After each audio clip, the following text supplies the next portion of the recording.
Welcome to Quantum Revenue Expansion, where we keep you motivated, inspired, and thinking big. Up-leveling into quantum revenue is a choice that we can all make in any moment, and then continue to make that choice to stay in that space each day. On this podcast, Ursula will share revenue growth strategies to reach your next level and introduce you to CEOs just like you who are making it happen. What's your next quantum leap going to be? See it, own it, and take that first step. If this is you, then Ursula wants to invite you to join us at the next 2X Intensive now. Go to salescoachnow.com/apply. You're listening to Quantum Revenue Expansion with your host, Ursula Menchez. Let's go. Hi, everyone, and welcome back to Quantum Revenue Expansion, the podcast. Super excited to have you back with us today. And I think you're really going to appreciate the topic because we're going to talk about how to really make your 2022 even better. So I've got the amazing Alex Brzozowski here with me today. Alex and I go back, I think, more than 5 years. I don't even know. Like at some point, it's going to be a decade. And so excited to have you here because we're going to be talking about how we're talking about simplifying systems and success for quantum revenue growth. In other words, how to get organized, how to simplify things, how to have systems that actually help you move your business forward. Because if you don't have the systems and processes in place, if you're not organized, it can be really hard to have that quantum revenue growth. So Alex, I'm so glad you're here.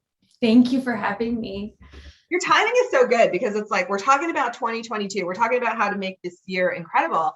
And again, we can have all of the amazing revenue models and the plans to get there. And I think as CEOs, I know me, we can be a little bit ADD and ADHD and can feel like things are all over. So you're going to help us bring it all together. But before we do that, I have a couple housekeeping items.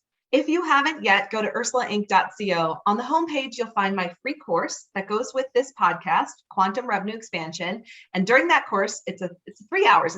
It's in 3 segments. So 1 hour per segment. The first segment, we talk about how to create your quantum revenue container and what that really means. In other words, how do you create a stretch goal for every month and actually reach it? So I'm going to break that down for you. Then on the second part of the class, we're going to talk about marketing and pricing. How do we get those two things in alignment so you can put your product or service out to the world confidently?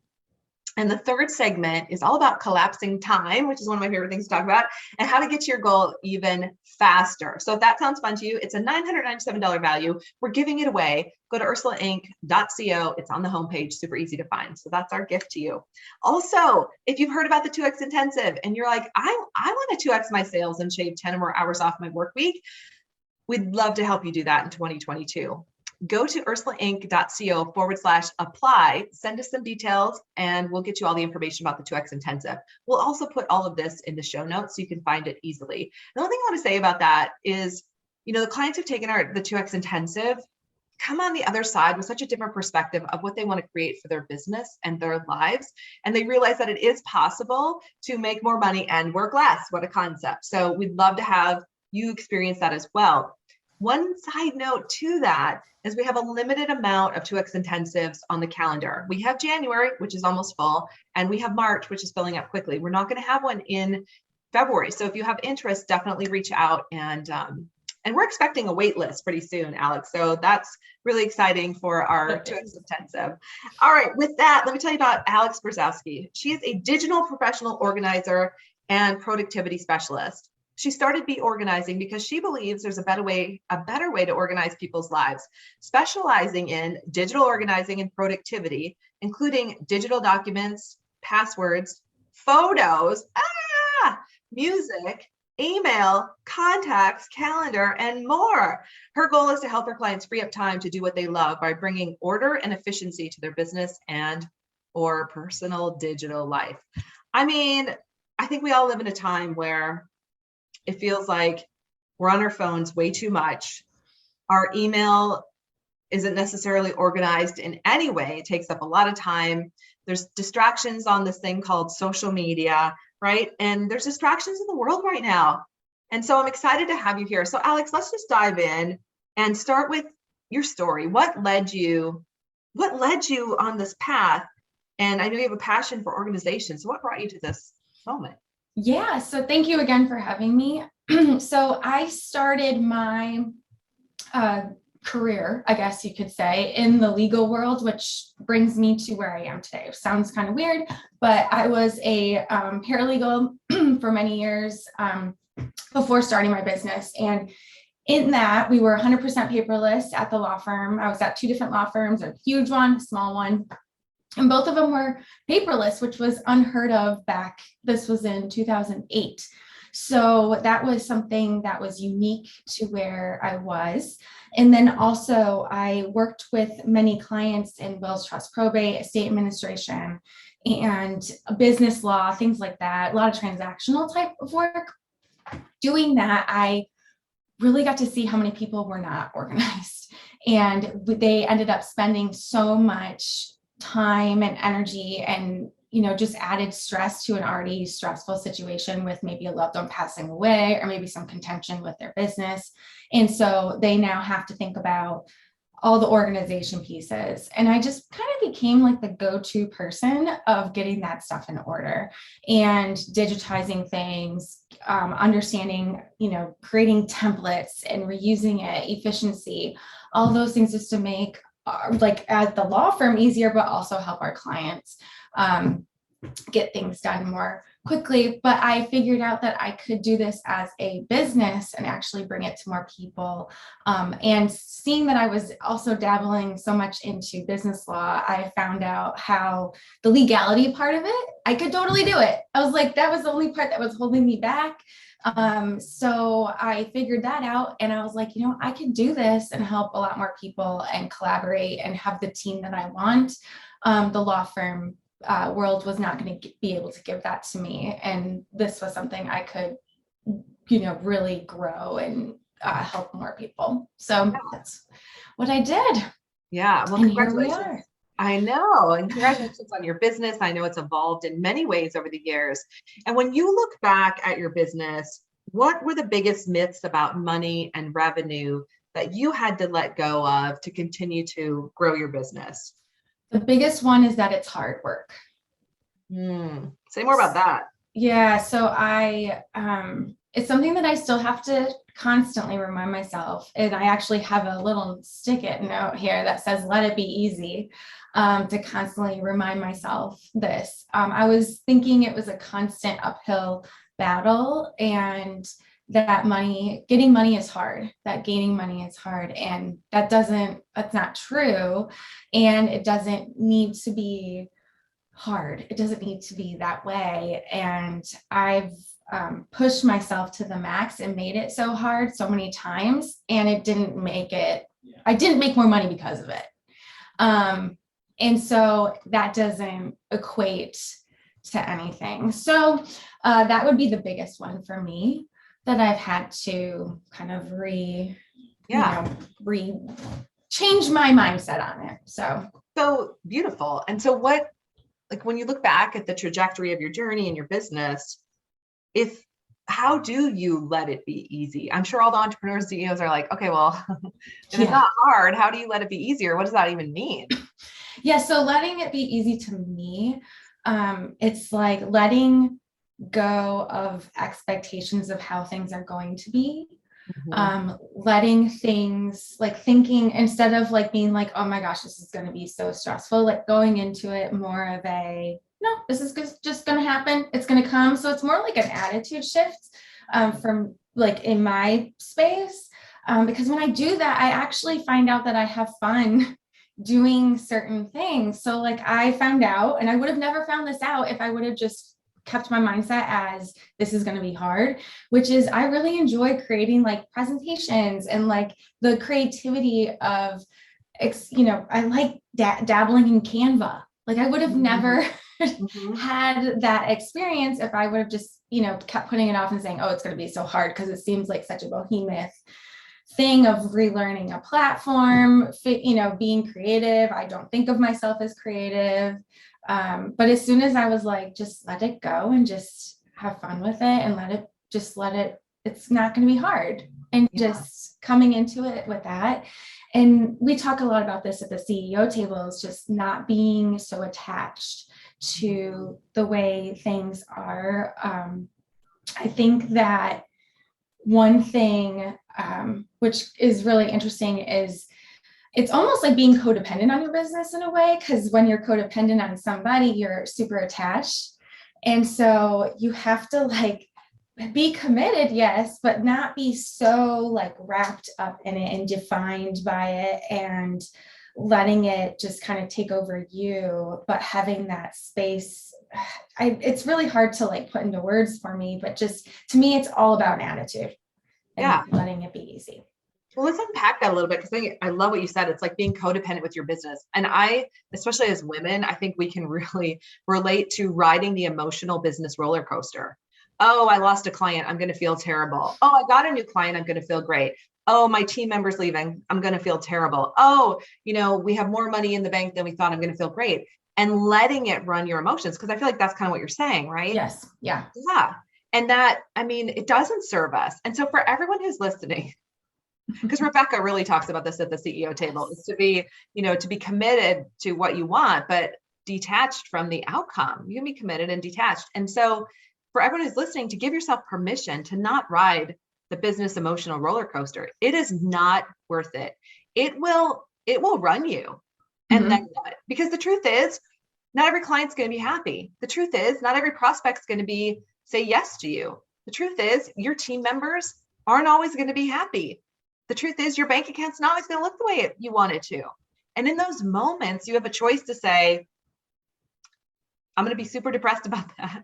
Yeah. Or I'm just going to be detached. I'm going to be neutral. I like to say I'm Switzerland, right? I'm just going to be in a space of whatever. And then I'm going to go out and find something to make me happy. So let's talk about that for a moment. I know this is a big thing in the CEO table. We talk about it lately, is like, what do you do to feel better? What do you do, Alex, for self-care and to take care and to stay in that kind of neutral space with your business? So I'm an active person. So there's an interesting, it's like a dichotomy. I need to burn myself out.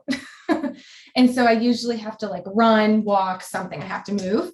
And then it's typically like massage, listening to peaceful music, lighting candles around my house, and just being in the moment, moving my phone away from me. And my computer, leaving it at my desk, not bringing it, now we're so remote. So leaving it really at my desk, not bringing it into the living room, and just completely actually not even thinking about the business is how I do a lot of self-care. And just, my biggest self-care though is really, I love like massage, facial, that stuff really rejuvenates me. But I have to also have the active part too. It's really interesting just for be able to relax almost. Yeah, I totally get you. And I bet a lot of people listening do. I love, without the gym, I would be real cranky. And so it's like moving the body gets that energy out, but then also receiving, I feel like the exercise is kind of masculine energy, massage, facials, that's like receiving, that's the feminine energy, and having a balance of that to stay well, especially like we're still, I can't even believe I'm saying this, like we're still in a pandemic, right? The world, all of us have had very, tough things happen this year, and family members, and like just so much sadness and loss. And as CEOs, for those of us who have decided to stay in it, we don't have a choice. We keep going and we compartmentalize. And I think without the self-care, it'd be really hard to do that. Absolutely. And so, I want to talk about you and your business and what you do for clients, and in terms of, simplifying systems and success for quantum revenue growth. So my first question in this space, and by the way, this is totally me being selfish as well. I can't wait to learn more from you and just how you do this magic for your clients. What do people get wrong about, and this, by the way, we're going off script now, so bear with me, Alex, because that's where the fun is. What do people get wrong about organization that you wished they knew? Oh man, that the solution that works for somebody else isn't necessarily going to work for them, and that it doesn't organization is not something you buy from a box. Like it's not a, it is you have to make it custom to fit you. Not a one And size fits all solution. yes, there's no such thing. There's, people try to make it that way, and then it's sometimes fitting like a square into a round hole. It's like you're trying to make it work and you're just beating your head and struggling with it. So it's like going back to make it simple, equating it to the physical space, removing the top lid of the laundry basket sometimes makes it so that your laundry actually doesn't end up on the floor. So making it simple by just removing something is sometimes the answer. I feel like a lot of people get attached to, there's all these programs out there and there's all these options and all these things, and look at what this one can do. And they want to try them all at once. And then they get overwhelmed, and then they end up either spreading too thin, where they're just in trying all these different things at once, or they just are paralyzed and they don't do anything. And then they have nothing in place and they just want the solution that works for them. But then they're like, but there's this one and this one has this, and all the glitter and glam of these programs that they're trying to sell you. Yeah. And so going back to always, what do you need? Whether, in your personal and your business life, what does that look like? What's going to make this easier for you? So that what does the system need to do for you? Does it need to be remote? Does it need to be accessible on your phone? Like that can be a game changer for some people. I've had people where they are on a CRM and they're like, oh, they don't have an app. So I have to go to the website on my phone, and it's more of a pain. So this isn't going to work. And so something is so simple as just being able to access on your phone could be important, and make it easier and actually make you do something that you wouldn't have normally done if you didn't have that access. So really just thinking about what your goals are, what you need from that program instead of the other way around, what the program, like then you go out and do the research and it's like, okay, what are the non-negotiables about what I need from this? What does it need to be able to do? And then making sure those boxes are checked off by the program. But if not, move on, like keep looking. That's a really interesting point. Yeah. I mean, I think every month I look at, this is sad, and you probably school me in this, but I look at my credit card to see what software we're paying for that we don't use anymore, because we forget. We use it for a while, or it did this for a while, or it was connected to this thing. And we live in a time where there's so many apps and so much software. So let's go here, in the spirit of quantum revenue growth. Let's say a client shows up and they're like, Alex, next year, I'm going to go from $500,000 to $1 million. And I need systems and processes that are going to support that. I know this is a very wide question, but where would you even start with them? Like for the person who's listening right now, who's like, what do I need to clean up in my systems, my processes, so that I can double my sales next year? Yeah, I actually have somebody in mind right now that I'm thinking of that I've done this with. Yeah, so this is a great question. First thing, get your scheduling in order. So using some sort of system and setting up your boundaries of your schedule. And making it easier for other people to schedule with you. So whether that be like if your intake process, like somehow getting that schedule easy for clients, easy for whoever needs to access that, but also having control over it by setting that boundary is huge. I would say that's like the very first thing that you want to make sure to do, because without meetings, you can't make money. Yeah. The second thing would be to setting up your CRM. So your contact relation or your client relationship management system and project management system, those have to be set up. You have to have something. I think that's the biggest, it is one of the things that makes people stand out in a business. You can tell the people that have it and the people that don't just by what they remember about you. What are your favorites? Like, what are your favorite CRMs right now? Yeah, so I really like the look and feel of 17 Hats. but it doesn't necessarily solve everybody's issue. So for myself, I can't use it. I love like when it does work for a business, it's so nice and pretty. But that's like more the, I want really clean bins and I'm going to make this work, even though it doesn't necessarily fit, check all the boxes. So I don't necessarily recommend it. I personally use Podio. It's a Citrix company. Podio is the name of it. Yep, Podio.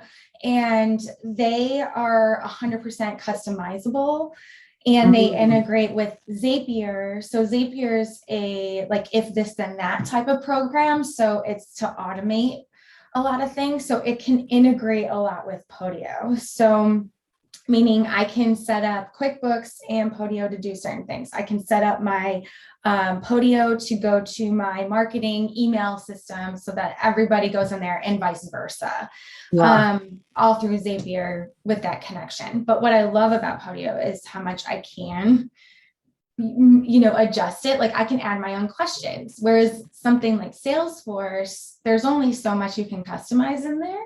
Yeah. So every time I was trying to use, I tried Zoho, Salesforce, and that works for a lot of people. Don't get me wrong, but this was something that I can literally build. And there's templates out there that you can get for free. But I really love that you can make, it's like, okay, I'm going to take that and I'm going to take this and then I'm going to make it mine. Yeah. I mean, anything you can customize is going to be even better, especially I think what I'm hearing underneath this is it's not easy to do, but easy-ish. Like it's kind of user-friendly because there's a lot of CRMs out there and I'm not going to badmouth any of them, but you have to hire teams of people to actually do it. And that's unfortunate. Not that you don't want a team, you definitely want your team to be able to do it. But if it's so complicated that you have to hire a super specialist that's $100 an hour, might not be the one to go with. Right. Because we've had even clients who spent all this money in it and then they end up walking away from it. It's when they come to us and are like, what do I do now? So setting up that. And then the third thing I would say is automate as much as physically possible. So again, it goes back to the scheduling, the automation that I was talking about with the CRM, but just automating everywhere else that you can. So for example, having a service agreement as a template and then have it in something like Adobe Sign or DocuSign or whatever, HelloSign, whatever one that you use, but just having it really easy and ready to go so that you're not spending so much time in that, because that stuff really gets lost, I feel like, and it's so important at the same time. So it's like clients are like, I can't, I don't know which one is the most recent one and what's, how am I gonna, they're just spending so much time thinking about it. And then where is it that it's like, oh, just, create a template, create a catch-all, try to make it a catch-all, and go, make it so that it's really easy to hit send. So that's great advice, right? The proposals and just chasing all of that, and definitely been there. So I'm going to go back to the calendar thing. I love that you started there because I'm a big believer, as you know, like let's schedule your, $1 million year, whatever your number is, by putting it in the calendar, backing into it with, how many marketing events do you need to do, or what needs to be on your calendar, or how many training, like what, or how many of this do you need to sell, and where do you need to be available to do that? Because I agree, like if it's not on the calendar, it's not going to happen. Now, one of the things, I'll give you an example, and the person will go unnamed, but there's somebody out in the world who I try to schedule with, and I have to schedule not super regularly, but regularly enough. They're an important part of my network. And whenever I schedule feeling confident, like I'm done. And then inevitably they're like not available. So if you're going to have a calendar, you're not available all the time. So let's talk about that. So when someone's like, how much should I be available? Or I just want to be available all the time in case a client needs to book, or, this big expansive availability. What would you say about that? Because you use the word boundaries. Share with me your tips on how to set boundaries in calendars. Yes. So that is probably, I had such a hard time with that. I was the person of, I just need to be available all the time because I might miss something. Right. And I didn't want to carve that out. And then finally, I realized that actually people respect you when you set those boundaries and you don't actually miss things, it's actually works out in your favor because you have the headspace to be fully present for that person. So setting, like I even so much say, okay, these are the days that we do initial assessments, which is our first step with working with us. And I did it for myself first. I no longer am performing the initial assessments, but when I was, it was like, okay, I just am picking 2 times a week, 2 different spots in the day to give people an option. So if they reach out on a Friday, they can schedule for first thing of the week, the next week, or if they're reaching out in the beginning of the week, they can get in at the end. And that's it. And that's enough options. So instead of like trying to squeeze people in and just moving things around and being stressed out by that, it's like, no. This checks all the boxes for people coming in. And, the holidays are coming up right now. And I've had the people who are doing the initial assessments for our team, like they're not available. So we just had somebody scheduled in January. Yeah, of course. And it's like, well, this is great because now we have things coming in January. This is totally fine. Like there's nothing wrong with that. So really, I feel like for people, they want to be able to, like, I figured out in my business finally that somebody feels like they can check something off their box when they schedule a meeting with you. So whether or not they hired you and actually started working with you yet, it's more about I did something, I can now move on because I have something scheduled and I'm going to show up for the other person. Right. So once I realized that, then I've been able to set my boundaries way more clear. Yeah. Well, I think that's the key, right? That by being more restricted in your calendar, you look like the professional CEO you are. And frankly, you're not available all the time because there should be other things you should be focusing on. So, yes. Right, like it's a great reminder of that. And also you touched on team a little bit. You have other people doing assessments now. I know you've been super intentional this year about growing your team as you scale your business. Yes. Which also, helps with many things. What's your biggest learning about, like, when you look back on expanding team? Not that it's been easy, but like what do you know it's going to do for your company, or how has it shifted how you see your company? Oh man, I see it as the reason why it took me so long, I feel like, was because I was feeling like, oh, this is because what we do is so customizable. Mm-hmm.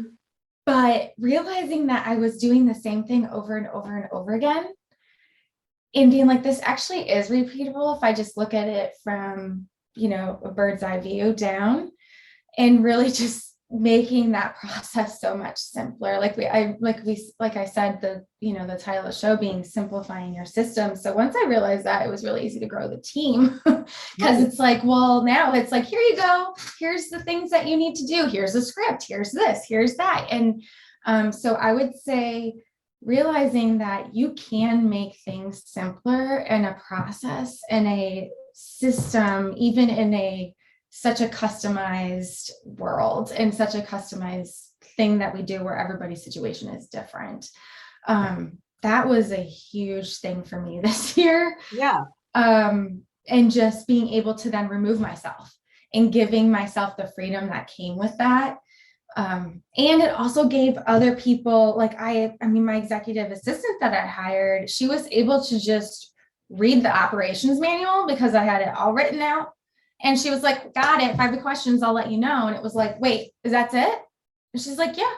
And it's like, okay, like, all right, there you go. And yeah, there would be some things where she would have to clear it up with me. And it's like, okay, well, then we're just going to use that information, improve our operation manual and our systems, internally, and just make it even better because we learned that. So that was such a awesome thing this year for me. So much freedom brought with that. Well, and this is what you work with your clients on as well. Mm-hmm. I mean, not just how they're going to use their time, but really who should be doing this thing, or what's the system. And I'm sure so much of your work is getting things off your clients' plates. And I'd love to, as we're starting to wrap up, this goes so fast, Alex. Yes, it does. I know. I want to think of and maybe it's the client you were thinking of going from 500 to $1 million, but think of a client story or an example where just getting a lot of things off their plate or systematizing allowed someone to really expand their business? Like any stories like that? Or Yeah, this one, she's really grown in team by having so much, having her processes so streamlined. We've also had a lot of already bigger companies come to us. They're making money and they are struggling themselves. Like email is such a big one. And we've had to reframe their mind about it because they were spending so much time in it and just sending so many emails. And it's like, you know what? Don't send an email. Stop. Just stop sending emails, because the more that you send an email, the more you're going to get back. right. So that's something you can control. So if it doesn't need to be sent in an email, maybe just don't. Maybe it needs to be saved for a meeting later. Maybe like there's certain things that you can send in an email. There's certain things that you can't. But all that to say is that that person realized that, okay, I need team for myself. I need those things in place. So really seeing that growth with those processes in place and with those boundaries. It's almost like the things that you're not wanting to do that you think it's going to make you not be able to grow are actually exactly what you need to do to grow. Yeah, that's so true. Yeah. I want to touch on email really quickly, just because I'm sure people were leaning in, that. Yes. And in my own world, I have a running list for my team, and I ask myself, is this an email or a conversation? And more, it's like a conversation when we have our team meeting. Like, you should see us. You'd be proud. Like we have a marathon. Like, it is fast. Lauren's got her list. Rebecca's got her list. I've got my list. Cassandra's got her list if she's there. Shondel's got, like, we are on it. And it saves, I know it saves hours and hours and hours. We just knock it out so fast. What would have taken 7 emails back and forth? Yes. So in addition to that, like, what else? What are your tips for either cleaning up our email or just not so much? Yeah. So looking at your email as not a conversation. Whoops. And sorry about that. Yeah. So it's not a conversation. So it's not a conversation. It's a communicate. Like, we have to go back to the basics of what it is. This is not I'm going to call somebody and brainstorm. This is not a brainstorming session. This is like, I think of it as more of a following up on something that you're waiting for. Like asking for something very specific. So whether that be a document or just some information, but coming up with an idea or anything like that, no, leave it out of email completely. And then also I would say unsubscribe as much as you can, because I feel like that's where people get really crazy. And setting expectations for your team. This is where a lot of CEOs, I've presented to a lot of CEOs, and I always have to say, email is not urgent. It is never urgent. Stop using it as an urgent thing that pings. You don't need to leave it on. Like, I don't have my email open right now. It's like I'm focused in what I'm doing. So as soon as you start to let email creep in, and it does become that urgent, like that ding, that dopamine gets released and whatever it is. And then you're like, oh, it is urgent. And when you set that expectation for your team that you're always going to be available and responding at that moment, you are now enslaved to your email. Yeah. So being really conscious of that. Even I had CEOs sending emails at like 11 p.m. at night, right? And maybe they're working on something, but it's like, okay, use Boomerang or something. If you're in Google, like if you're in the Gmail platform, use something where you can schedule it to be sent in the morning during regular work hours, because just that little something, when somebody sees that as an employee, as a team member, or a client even, and they seeing that you're available, then it's like, no, I'm not. No, you don't. That already sets the precedent of, just I'm open to that. And so don't do that. Just don't, and schedule what you need to work on. Don't use your email as your to-do list. A lot of people use it as their reminder and built-in to-do list. And oh my gosh, that's when things get missed. Yeah. It's like that email that you're like, oh, I need to follow up with that client. And it sits in your inbox because you want to remember to follow up with that client. No. Put the email in a folder maybe called clients and schedule it to get done so that Yeah. you don't miss it.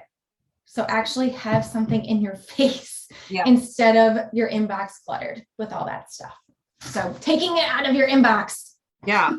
So good. And yeah, and don't let your email be a to-do list, which I've definitely been guilty of. Delay delivery, my favorite 2 words in Outlook, because Yes, that's I was gonna say I can't think of what it is in Outlook. There it is. Yeah.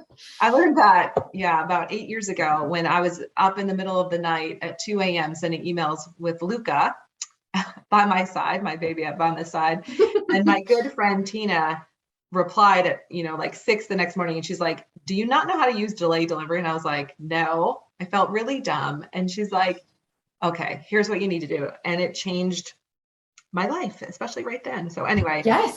and I just want to say that too, like, if you don't know, if you're not doing these things, it's not about beating yourself up. Like No. I've been guilty of every single one of these things. And it's just about cleaning it up so that you can have a great next year. So on that note, Alex, I know you have a gift for our listeners and you have some information. If someone's like, oh my gosh, I love Alex, I'm jiving with her, I'd love to work with her next year, share your information with us. Yeah, so beorganizing.com, it's all one word, it's spelled out beorganizing.com. And we have a freebie, we have my top favorite apps. There's a webinar and a guide for it, so you can download, watch either one. So check those out. It's great because it gives you a lot of it for your, straight from your phone, since it's apps. Yeah. It does touch on photos a little bit, which then segues into, I do also have a digital photo organizing course.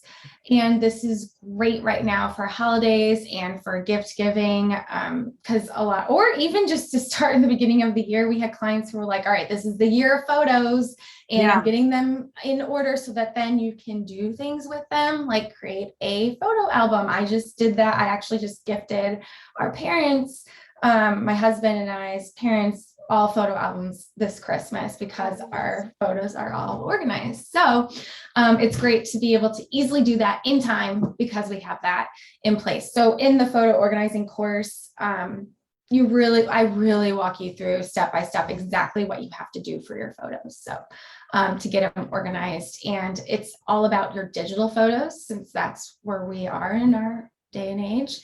Yeah. I touch a little bit on your physical photos. It's a lot hand in hand, but your digital ones and getting those in a safe space and how to actually organize them. And unfortunately, there's no shortcuts. A lot of people look for shortcuts and gotta be leery of shortcuts. But you'll break it down for them. You'll show them how to. Breaking it down, making it very simple, where it's like, this is the next step. This is the next step. This is, this is what you do it now. Go ahead. So that really is a shortcut and a hack because you're going to show us. Yes. All right. And then finally, if someone's like, oh my gosh, I'm totally driving with Alex's energy, if they want to hire you to make 2022 awesome and get systems and processes in place, where do they find you? So on our website, you can either call us at 858-480-1056 or rborganizing.com/assessment. And you can schedule an assessment right then and there with our team to work with us individually, one-on-one. So you get to meet our, our initial assessment team, our business development, and then also get assigned a lead organizer to work with you specifically individually. Is there a cost for the assessment?